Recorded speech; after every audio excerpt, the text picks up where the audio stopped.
आप सभी भाई बहनों का आध्यात्मिक ज्ञानात्मक चैनल की ब्रह्म मुहूर्त ज्ञान उपदेश कक्षा में एक बार फिर स्वागत है। आज की चर्चा का विषय है बुद्धि का अपहरण। देखिए, शब्द बहुत ही सरल स्थितियों में हमने आज दर्शाए हैं, लेकिन बुद्धि शब्द को हमने देखिए सफेद रंग से ही दर्शाया है, जो कि अक्सर हम अपनी चर्चाओं में बुद्धि शब्द को सफेद रंग से ही दर्शाते हैं, यानी कि इसमें सत्वगुण की प्रधानता बनी होती है।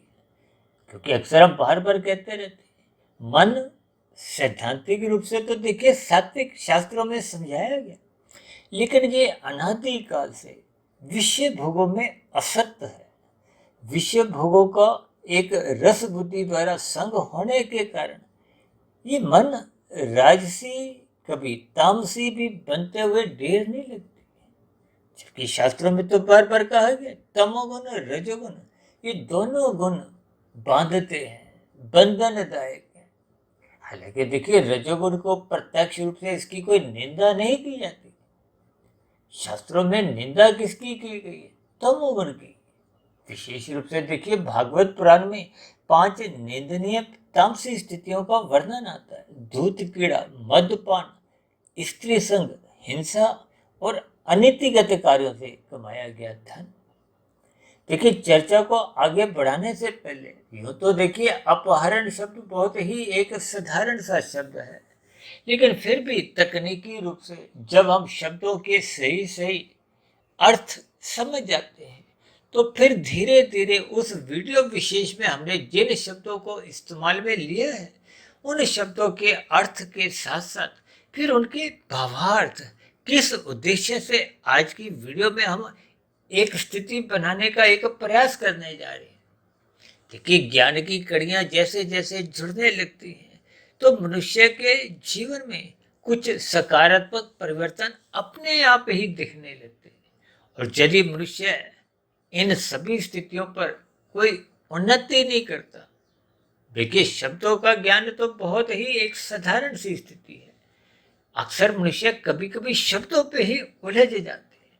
इसलिए हमारी कोशिश होती है कि सर्वप्रथम कुछ शब्दों द्वारा ही, क्योंकि शब्दों में ही कुछ ना कुछ अर्थ निहित होते हैं, और उन अर्थों पे जब हम गहरा शोध करते हैं तो आंखों में उन अर्थों के भावार्थ समझ में आने लगते हैं।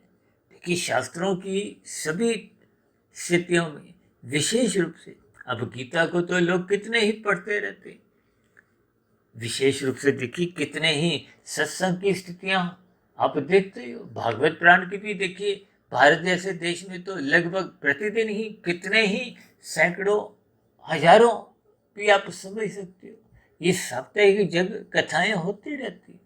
तो विदेशों में भी इन सभी स्थितियों का एक शुरुआत होगी, जो कि अच्छी बात है।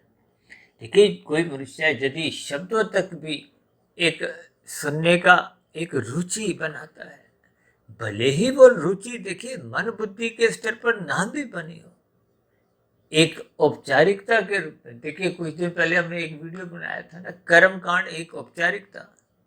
क्योंकि कर्म कांड एक ऐसी स्थिति है जो मनुष्य को रजोगुण से सत्वगुण की ओर ले जाती है। हालांकि आज हमने देखिए कुछ अलग दृष्टिकोण से, कुछ आज हमने कहीं भी कोई राजसी स्थिति नहीं दर्शाई।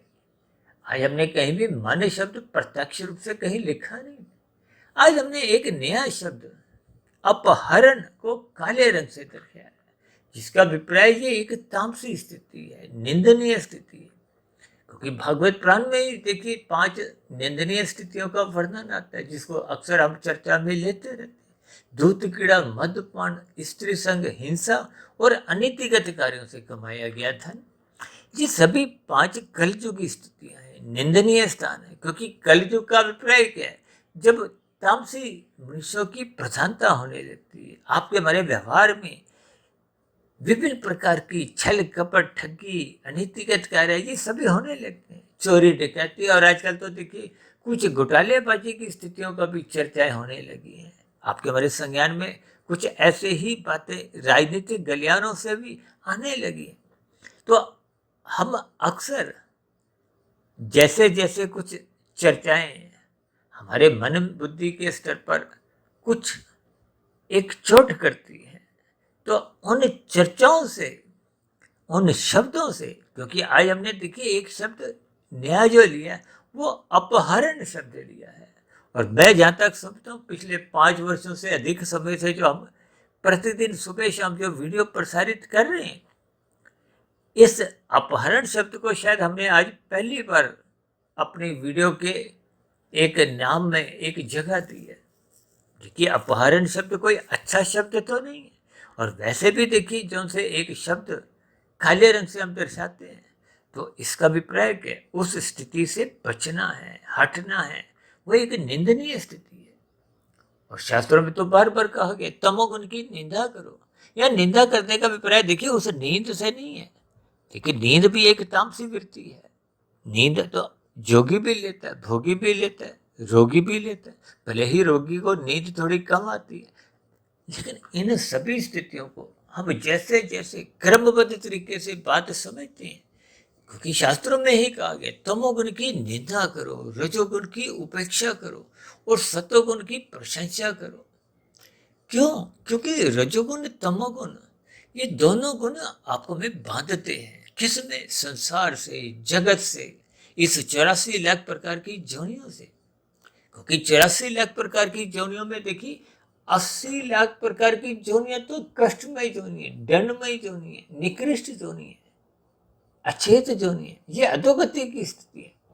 क्योंकि मनुष्य से नीचे की जो 80 लाख प्रकार की जोनी है, उसमें देखिए 20 लाख तरह की तो वनस्पति जोनी है, जो आपके हमारे जीवन का एक आहार भी है।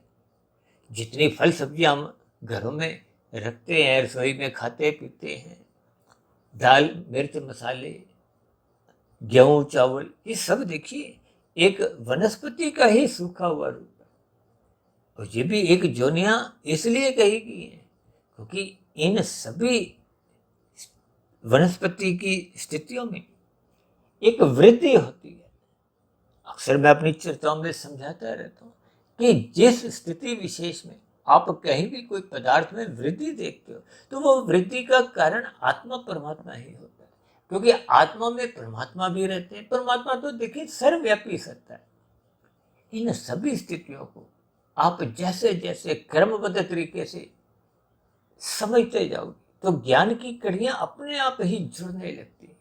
लेकिन जब हम शब्दों से आगे बढ़ नहीं पाते, आज देखिए हमने जो अपहरण शब्द को एक तो काले रंग से दर्शाया है, और दूसरा अपहरण में देखिए 2 शब्दों की स्थितियां हैं। एक है अप, दूसरा है हरण। अब हरण शब्द अक्सर आपने सुना ही होगा। अक्सर जब हम देखिए हनुमान चालीसा भी पढ़ते हैं, उसमें भी कुछ ऐसी ही पंक्तियों में एक हरण शब्द आता है। जैसे हम कहते हैं ना, पवन तनय संकट हरण मंगल मूर्ति रूप। सर जैसे हम देखिए कुछ आरतियां गाते हैं, कहीं भी हम शब्दों द्वारा परमात्मा की एक स्तुति करते हैं, तो ये जो हरण शब्द है, हम परमात्मा से विनती करते हैं, हनुमान जी से विनती करते हैं कि हमारे जीवन में जो संकट आते हैं, दुखदायी स्थितियां आती हैं, उनसे आप हमारा पीछा छुड़वाओ, उनको हर लो। देखिए ये विभिन्न स्थितियां, और इसी तरह देखिए आपने महाभारत धारावाहिक में, और विशेष रूप से देखिए वो जो द्रौपदी का चीरहरण की स्थिति है, अब उसमें भी देखिए चीर के साथ शब्द क्या है? हरण। अक्सर देखिए कभी कभी आप देखते हो ना, सुनते हो कि किडनैपिंग की स्थितियां, फिर कुछ फिरौती मांगी जाती है, यानी कि ये सब एक बुराई की स्थिति है। अब चीरहरण का मतलब क्या है? देखिए किसी के बिना अनुमति के कुछ वस्त्रों की कुछ एक उतारने जैसी स्थिति आ जाती है, बेइज्जती करने जैसी, एक बलपूर्वक किसी के वस्त्रों को खींचने से लिया जाता है। और कहीं कहीं देखिए ये एक शब्द लूटना से भी आ जाता है, चुराना से भी आ जाता है। कभी कभी आपने शब्द सुना होगा ना, मेरा इसने शील भंग कर दिया, मेरी शांति इसने भंग कर दी। और कहीं कहीं देखिए शब्द आता है ना, शील हरण। देखिए इन सभी स्थितियों को आप छेड़छाड़ से भी ले सकती हो, यौन उत्पीड़न से भी ले सकते हो, कुछ बलात्कार जैसी स्थितियों से भी ले सकते हो। देखिए शब्दों की अलग अलग स्थितियां बहुत सी बनती रहती हैं, लेकिन आज हमारा जो मुख्य देखिए एक अपहरण का अर्थ है, ये बुद्धि का अपहरण है। देखिए शास्त्रों में बुद्धि को ही एक महत्त्व से जोड़ा गया है। अक्सर हमारी कुछ गंभीर विषयों में महत्त्व की एक विशेष चर्चाएं अलग अलग एक सृष्टि के कार्यकाल में जब ब्रह्मांड की संरचना की एक उत्पत्ति की स्थितियां समझाते हुए, क्योंकि प्रतिदिन हम जो चर्चाएं करते हैं वो तो 3 गुणों की करते हैं, तमोगुण, रजोगुण और सतोगुण। जबकि शास्त्रों में तो इनकी समअवस्था को प्रकृति कहा जाता है। और जिस आप इस समय कलयुग में आप और हम जी रहे हैं, देखिए कलयुग के समय से पहले क्या था? द्वापर युग। उससे पहले था त्रेता युग। द्वापर युग को भगवान श्री कृष्ण जी है अर्जुन रोजन की स्थितियों से आप और हम अच्छी तरह परिचित हैं। और ये द्रौपदी का चीरहरण भी ये द्वापर युग की ही एक घटना है। और इसी तरह त्रेता युग प्रभु राम जी की विभिन्न प्रकार की जो एक लीलाएं हैं, स्थितियां हैं, उनसे आप और हम परिचित हैं। और उससे पहले की स्थितियां थी सतयुग की। सतयुग का अभिप्राय जब धर्म की स्थितियां लगभग 100% बनी रहती हैं। फिर जैसे जैसे सतयुग की स्थिति में कुछ धर्म का ह्रास्य होता है, तो फिर त्रेता युग जब ह्रास्य थोड़ा और बढ़ने लगता है। एक बार हमने वीडियो बनाई थी ना, धर्म के 4 चरण, जैसे 4 पाई होती है ना, उसके 4 पाए होते हैं। यानी कि इन सभी स्थितियों को देखिए हम क्रमबद्ध तरीके से तो अलग अलग चर्चाओं में कुछ ना कुछ इस पर विचार रखते ही हैं। क्योंकि आज बुद्धि का अपहरण, क्योंकि आपकी हमारी आजकल जो बुद्धि है उसका अपहरण सही हो गया है। और ये अपहरण कौन करता है? आपका हमारा मन करता है। अब देखिए अपहरण को आप मन से जोड़ सकते हो। यानी कि जब ये बुद्धि, देखिए बुद्धि को शास्त्रों में तो मन के ऊपर की स्थिति कहा गया। यानी कि जैसे क्लर्क के ऊपर हेड क्लर्क है, हेड क्लर्क के ऊपर कोई जैसे असिस्टेंट मैनेजर है, फिर मैनेजर है, ब्रांच मैनेजर, ये सभी स्थितियां आप अक्सर कुछ व्यवहारिक स्तर पर जानते ही हैं। और हम तो बार बार चर्चाएं करते रहते हैं कि ये जगत में आपकी हमारी जितनी भी स्थितियां बनती बिगड़ती हैं, ये सब मन बुद्धि का ही खेल है। भगवान श्री कृष्ण जी ने तो स्पष्ट शब्दों में ही गीता में अर्जुन के रथ के जो 5 घोड़ों की स्थितियां दर्शाई हैं। ये 5 घोड़े के आपके मरे 5 भोग्य विषय हैं, गंध, रस, रूप, स्पर्श और शब्द। इन 5 भोग्य विषयों को अक्सर हम 5 ज्ञानेंद्रियों से जोड़ते हैं, जो कि स्थूल शरीर की है। देखिए स्थूल शरीर के स्तर पर 5 ज्ञानेंद्रिय, 5 कर्मेंद्रिय, यानी कि ये सब 5 की ही स्थितियां हैं। और आपका हमारा शरीर भी तो देखिए पृथ्वी, जल, अग्नि, वायु, आकाश, इन 5 तत्वों का बना है। और इन 5 तत्वों के शरीर का निर्माण से पूर्व की जो स्थितियां हैं वो आपके बड़े भोग्य विषय हैं। उनको शास्त्रों में सूक्ष्म भूत भी कहा गया है। ये 5 सूक्ष्म भूत के हैं, गंध, रस, रूप, स्पर्श और शब्द। इनको भोग विषय भी कहा गया है, सूक्ष्म भूत भी कहा गया है, और शास्त्रों में इनको तन्मात्रा भी कहा गया है। क्योंकि मन ही एक महाइंद्रिय कहा गया है। देखिए स्थूल शरीर के स्तर पर आपकी जो 5 ज्ञानेंद्रिय है वो 5 भोग्य विषयों को सुख भोगती है। नाक, जिह्वा, आंख, त्वचा, कान, और ये जो हाथ पैर वाणी लिंग गुदा, ये कर्मेंद्रियां हैं। भोग विषयों की प्राप्ति के लिए कर्म भी करती है, भोग विषयों की प्राप्ति में ये सहायक होती है। इन सभी स्थितियों को आप जैसे जैसे मन बुद्धि के स्तर पर समझोगे, देखिए भगवान श्री कृष्ण जी ने तो स्पष्ट शब्दों में कहा है ना, ये मन क्या एक लगाम है और स्थूल शरीर तो मात्र एक यंत्र है। देखिए शास्त्रों में तो 3 गुणों को भी जड़ कहा गया है। आप इन जड़ स्थितियों को एक यंत्र भी समझ सकते हो। अब यंत्र का तो देखिए जैसा जैसा स्वभाव होता है। अब फ्रिज रूपी यंत्र का स्वभाव क्या, वो तो पानी को ठंडा करता है। जबकि गीजर यंत्र का क्या स्वभाव, वो तो पानी को गर्म करता है। ये स्वभाव का अभिप्राय क्या है? देखिए भौतिक स्थितियों में ये पृथ्वी का अलग स्वभाव है, जल का अलग स्वभाव है, अग्नि का अलग स्वभाव है, और वायु का और आकाश के सबके अलग अलग स्वभाव है। आप और हम जब चाय बनाते हैं, देखिए चाय में जब अग्नि का संग होता है ना, पतीले में आप पानी रखते हैं तो फिर वो उसमें उबाल आने लगता है। किस लिए? क्योंकि अग्नि का उसने संग किया।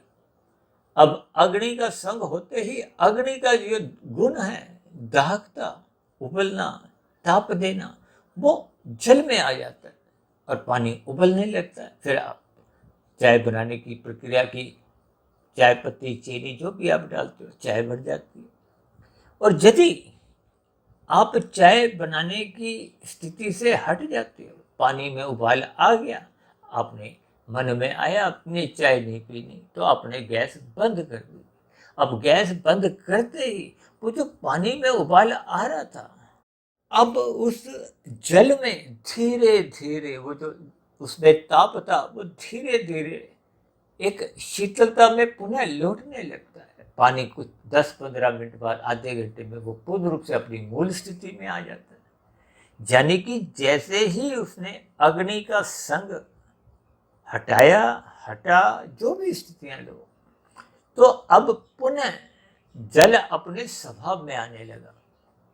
इसका अभिप्राय क्या है कि जिन जिन स्थितियों से आपका हमारा मन हो, बुद्धि हो, या जीवन की और भी स्थितियां जिनसे आप और हम प्रभावित होते हैं, उनका संग छोड़ दो।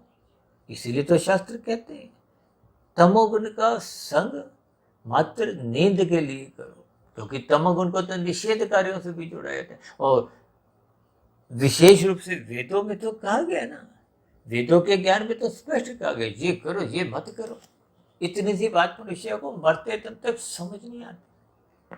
देखिए, आप और हम कितने ही यंत्र खरीद के लाते हैं, उनके साथ भी एक पुस्तिका से मिलती है, मैनुअल से मिलती है।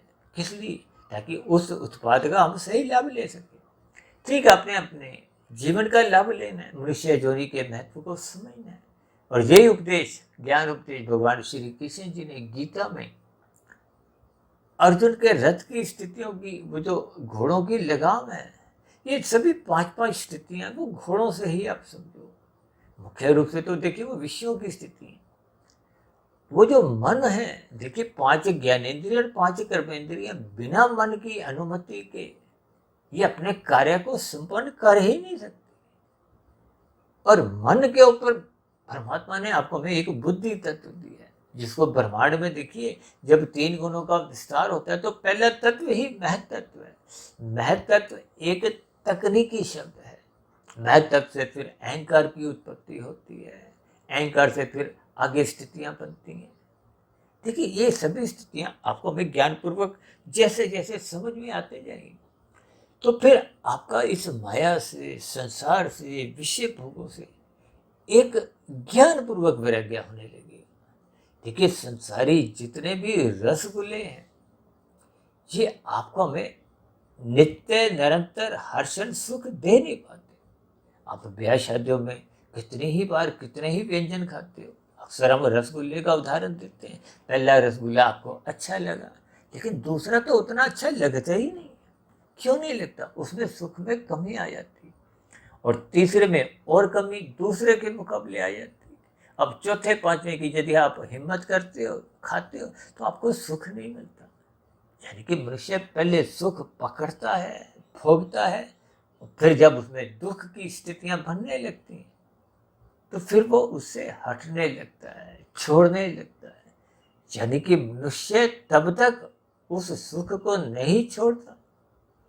अक्सर आपने गर्मियों में देखा होगा ना, एक जैसे हम घरों में देखिए शिकंजवी बनाते हैं, या आपने बाजार में देखिए गन्ने का रस पिया होगा। ये नींबू भी हम निचोड़ते हैं 1 बार, 2 बार, 3 बार, उसमें जब रस खत्म हो जाता है तो फिर उसको हम क्या करते हैं? फेंक देते हैं। और इसी तरह आप देखो कि गन्ने के रस वाला भी 1 बार, 2 बार, 4 बार, 6 बार, 10 बार, अंत में क्या, वो उसको भी फेंक देता है क्योंकि उसका रस खत्म हो गया। इसी तरह आपके मेरे भोग्य विषयों में भी जब तक रस होता है, रस लेता कौन है? ये ज्ञानेंद्रियां। किनके द्वारा? मन के द्वारा। जब उसमें रस खत्म होता है तो हम फिर नए सुख को पकड़ते हैं। ये जो आपके मेरे जीवन में देखिए 24/7 की विषय भोगों की जो एक स्थितियां हैं, और विशेष रूप से देखिए ये जो फैशन की दुनिया है, विज्ञापन की दुनिया है, अब कितने ही देखिए नए नए फैशन आते हैं। किस लिए? क्योंकि मन को एक नयापन अच्छा लगता है। वो घिसे पिटे वस्त्र पहनता नहीं है। क्यों? क्योंकि वो सुख नहीं देते। कपड़े तो वही हैं। देखिए आजकल फटे हुए कपड़े पहनने का कुछ एक प्रचलन सा, फैशन सा चल गया। ये सभी स्थितियों, देखिए कुछ उदाहरणों द्वारा बात को आपने केवल समझना है, फिर उस उदाहरण को आपने छोड़ देना है। क्योंकि हमारा विषय क्या है कि हमने बात की गहराई को समझना है कि जब तक आपकी हमारी बुद्धि सही सही बनी रहती है, और यदि बुद्धि का ही अपहरण मन द्वारा हो जाता है। देखिए इससे संबंधित हमने पहले भी बहुत वीडियो बनाए हैं, लेकिन जैसे जैसे कोई नया शब्द आता है तो हमारी वीडियो में एक चर्चा की स्थितियां को, शब्दों की स्थितियां को, वो परमात्मा की प्रेरणा से, गुरुओं के आशीर्वाद से, वो ब्रह्म मुहूर्त समय विशेष में फिर वैसी वैसी कुछ स्थितियां बनने लगती हैं। क्योंकि हमने देखिए लगभग प्रतिदिन सुबह शाम हम कुछ ना कुछ वीडियो प्रसारित करते हैं। किस लिए? ताकि हम सात्विक स्थिति में रहें, ज्ञान पूर्वक अपने जीवन को बिताएं। कभी कभी कुछ मनुष्य शिकायत करते हैं कि आप सुबह शाम ही बार बार वीडियो प्रसारित करते रहते हो। और कभी कभी देखिए इस बात को मैं कुछ, जैसे आप सुबह भी नाश्ता करते हो, फिर दोपहर को भूख लगती है, फिर शाम की चाय पानी है, फिर रात का खाना है, और फिर अगले दिन फिर दोबारा खाते हो। क्योंकि खाया पिया हजम हो जाता है। हजम होने की बहुत सी स्थिति है, इनके मात्र आप भावार्थ समझो। देखिए सतोगुण के बाद रजोगुण आ जाता है। ये जो शाम को सूर्य ढलता है तो अंधकार में स्थिति है, ये तामसी स्थितियां हैं, मौनात्मक स्थिति है। उन स्थितियों में भर पर शास्त्र कहते हैं सो जाना चाहिए, घोर तमोगुण में तो विशेष रूप से, और ब्रह्म मुहूर्त में उठ जाना चाहिए। क्योंकि तमोगुण के बाद एक सात्विक स्थितियां विशेष स्तर पर आने लगते हैं जब सत्वगुण प्रधान होता है। और सूर्य निकलने से पूर्व की जो 2 घंटे 40 मिनट की स्थिति है, जिस पर हम बार बार चर्चाएं करते हैं, और हमारी तो ये चर्चा का नाम ही क्या है, ब्रह्म मुहूर्त उपदेश।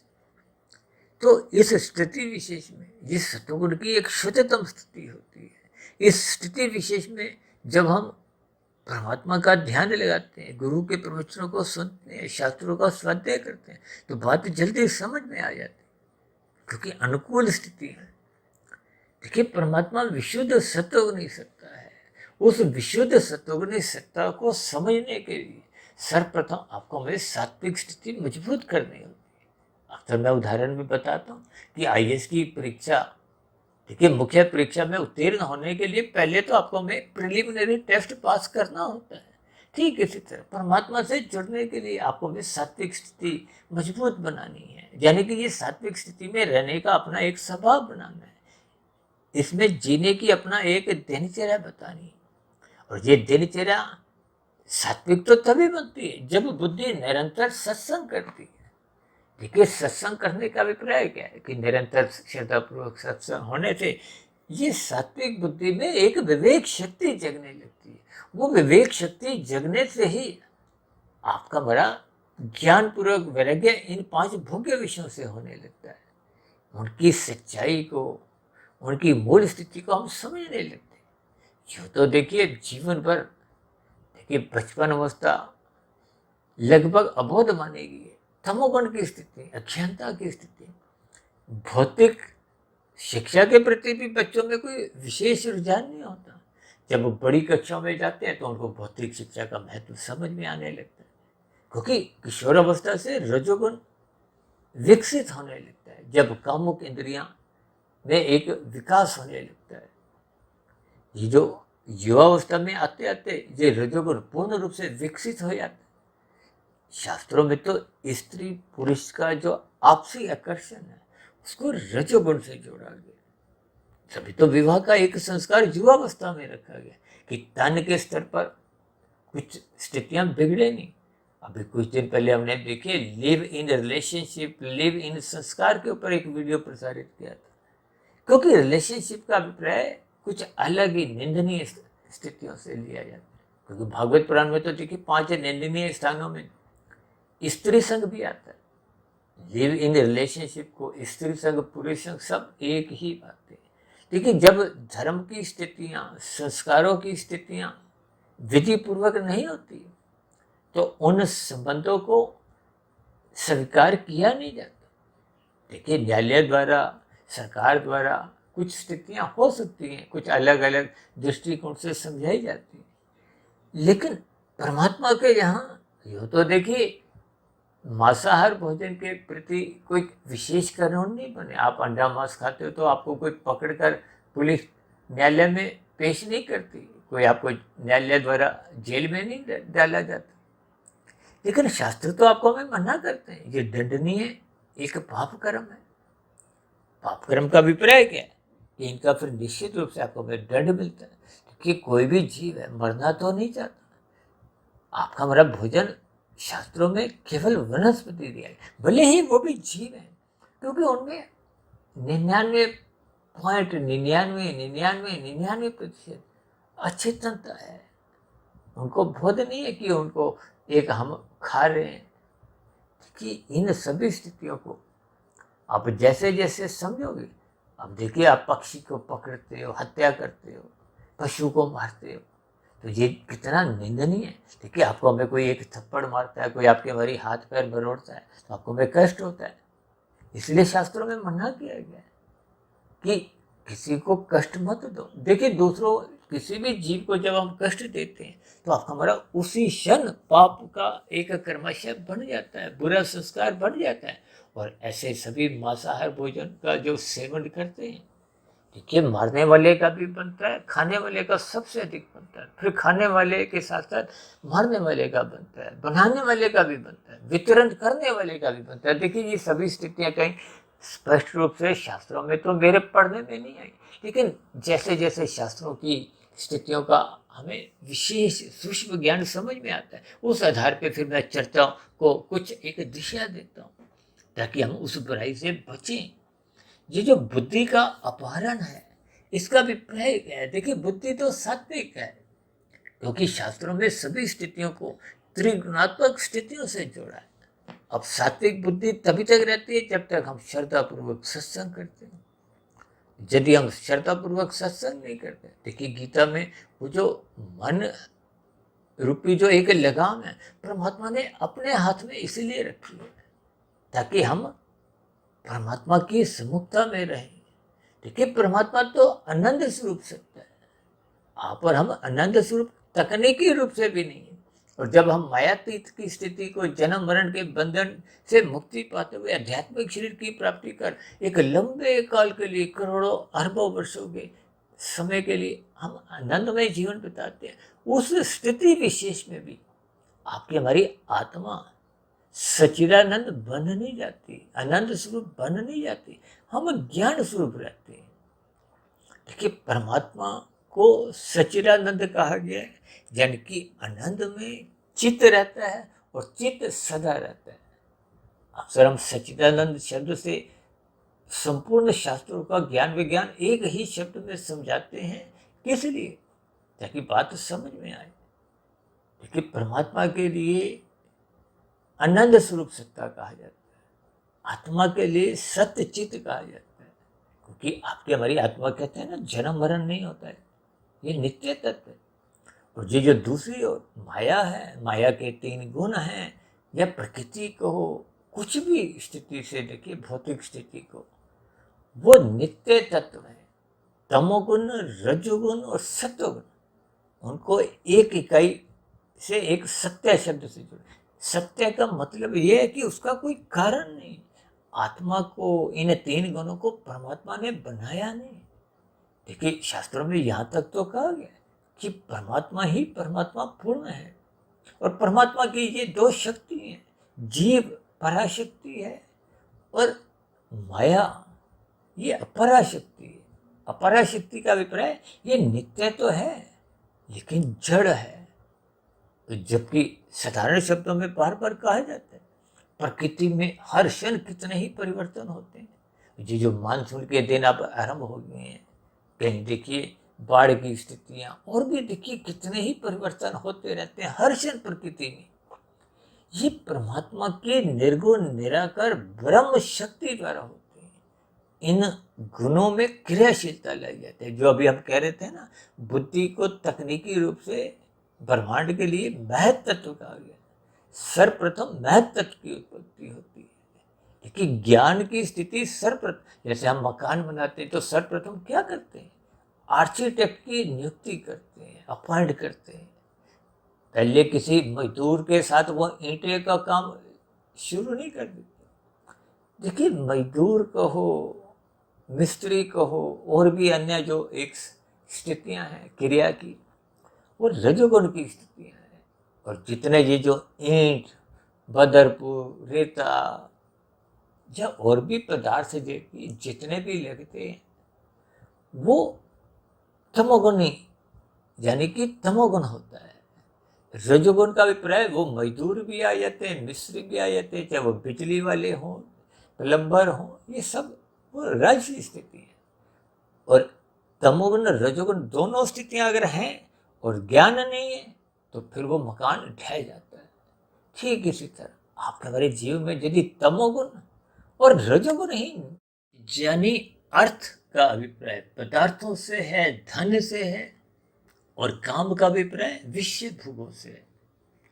यदि अर्थ और काम धर्म की चार दीवारी, धर्म का अभिप्राय आप बुद्धि से लो, गुरु से लो, शास्त्र से लो, ब्रह्म मुहूर्त से लो, परमात्मा से लो, सब एक ही स्थितियां हैं। यानी कि जब तक हम अर्थ और काम को एक धर्म की चार दीवारी के भीतर ही रखते हैं तो आपके हमारे जीवन रूपी जो एक स्थिति है, इमारत है, वो ढहती ही नहीं है। आपके हमारे जीवन में अधोगति की स्थितियां उत्पन्न नहीं होती। लेकिन जब जब देखिए, आजकल आप देखते ही हो, आपका हमारा ये जो 24/7 की स्थिति है, और आजकल तो देखिए प्री वेडिंग स्थितियों में आप कुछ ऐसे ही स्थितियां देखते हो, फिल्मी जगत में, फैशन की दुनिया में, और भी कुछ ऐसे ही स्थितियां जब आप संसार में देखते हो जहां अर्थ और काम ही नाचते हैं। जब धर्म नहीं होगा तो फिर ये अर्थ और काम अकेले नंगा नाच खेलते हैं। लेकिन जब धर्म की स्थितियां नहीं है, मर्यादा नहीं है, तो फिर ये सभी स्थितियां कुछ अजीबोगरीब सी होती, आपके हमारे जीवन की जो एक स्थितियां हैं उनको ढहने लगती है, धर्म की मर्यादाएं टूटने लगती हैं, यानी कि आपका हमारे जीवन का पतन होने लगता है, आपके हमारे कर्माशय बिगड़ने लगते हैं। आज देखिए, लोग मादक पदार्थों का सेवन, कुछ मादक पदार्थों के सेवन के साथ साथ आजकल तो लोग देखिए गुटखा, तंबाकू, कुछ ऐसे पदार्थ मुंह में रखते हैं, मांसाहार भोजन का सेवन करना, और भी आपके हमारे जीवन में जब स्थितियां दिनचर्या बिगड़ने लगती हैं तो फिर ये सभी स्थितियां धर्म की एक रहस्य की स्थितियां हैं। धर्म का अभिप्राय सत्वगुण की स्थिति है, यानी कि जब बुद्धि का हरण हो जाता है, धर्म का हरण हो जाता है, हटा दिया जाता है, हरण होता है, जब एक ही स्थिति।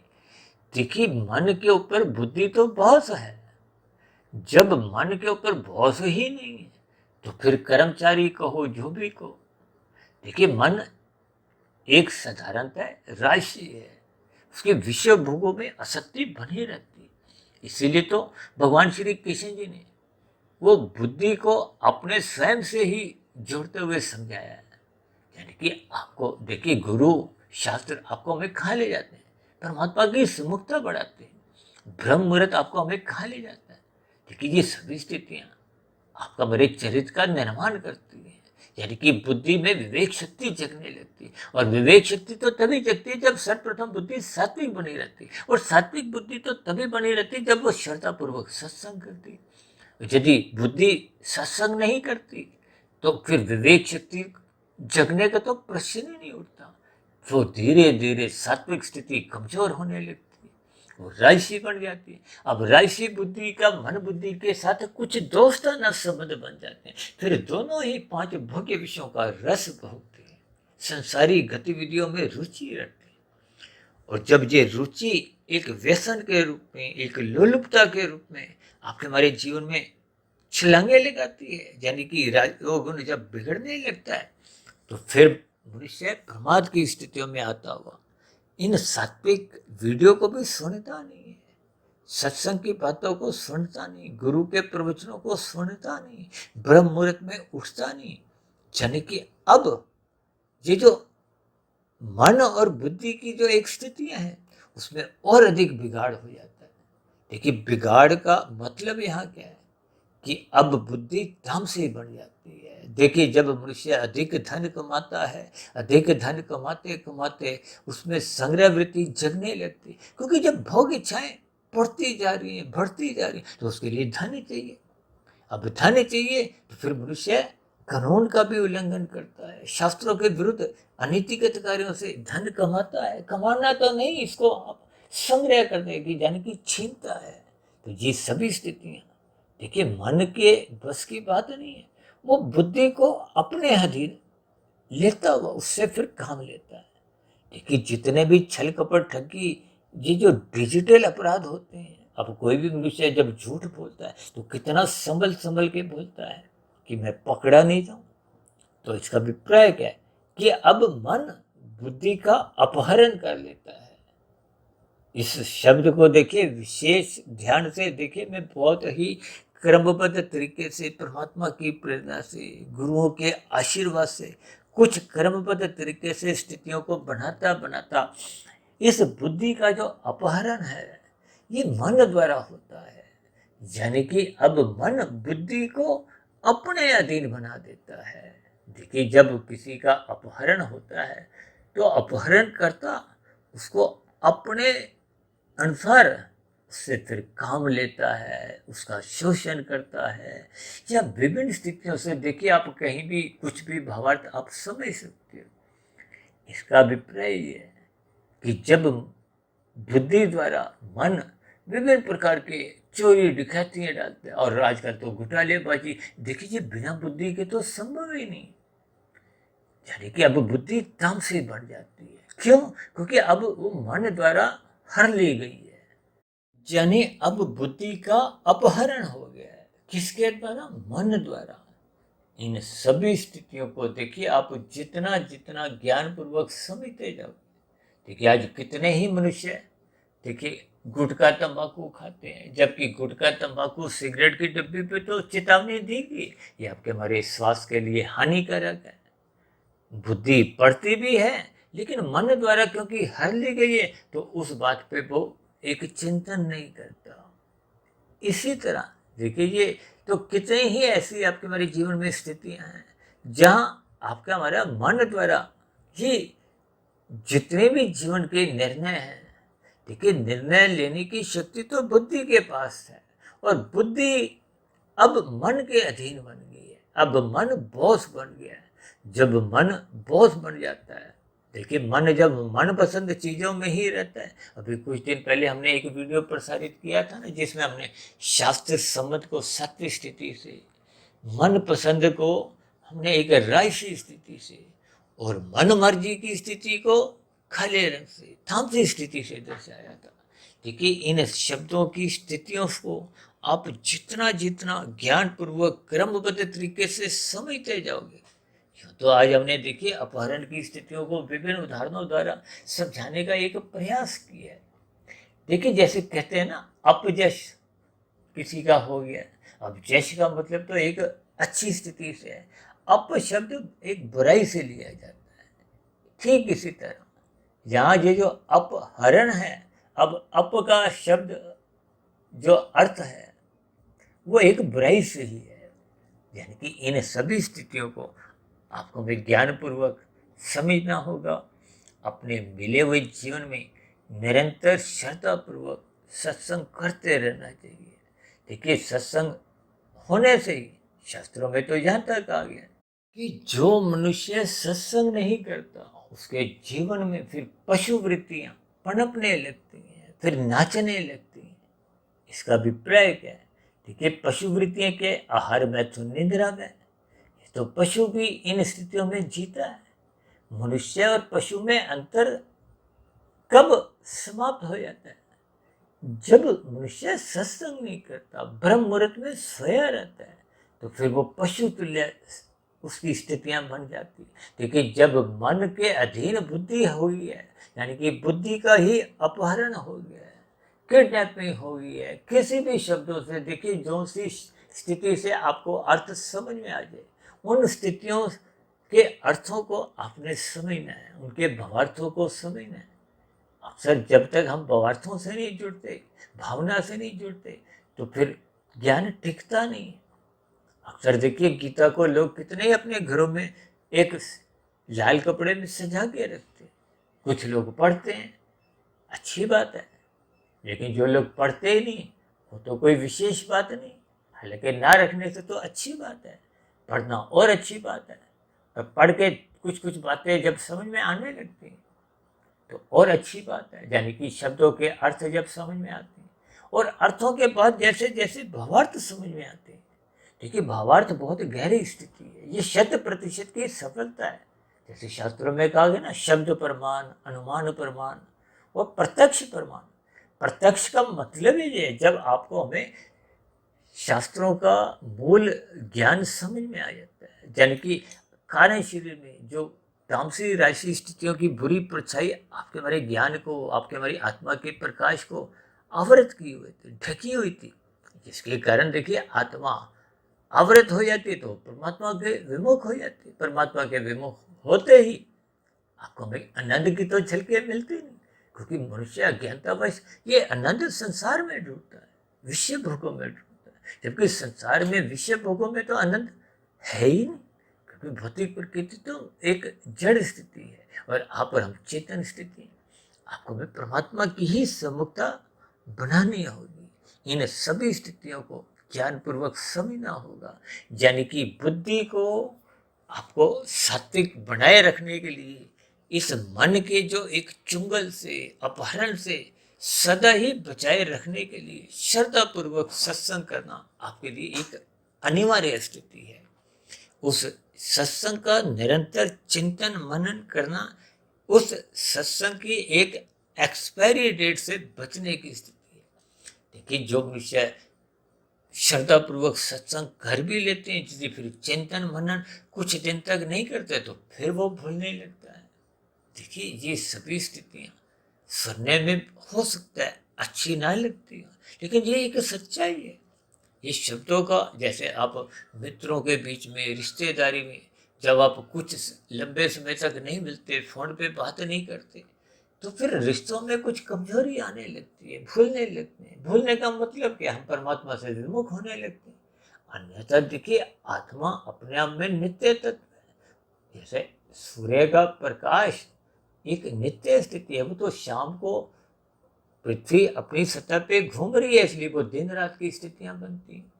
जैसे आप शाम को ट्यूब जलाते हो, अब ट्यूब जलने के बाद ऊपर यदि आप काले रंग का कपड़ा लगा देते हो, ट्यूब का प्रकाश बाहर नहीं आता, अंदर से तो जल रहा है। यानी कि आत्मा जब सत्संग नहीं करती, तमोगुण का संग कर बैठती है। देखिए तमोगुण का संग होने का मतलब ये है कि बुद्धि अब तामसी बन गई है, बुराई से जुड़ गई है, मन के अधीन है। तो ये सभी स्थितियां आपको हमें आत्मा के ज्ञान को, यानी कि जब कारण शरीर में बुरे संस्कार बन जाते हैं, बुराइयां अपना एक जमावड़ा बना लेती हैं, तो फिर आपके हमारे कारण शरीर की ही परछाई आत्मा पे पड़ती है।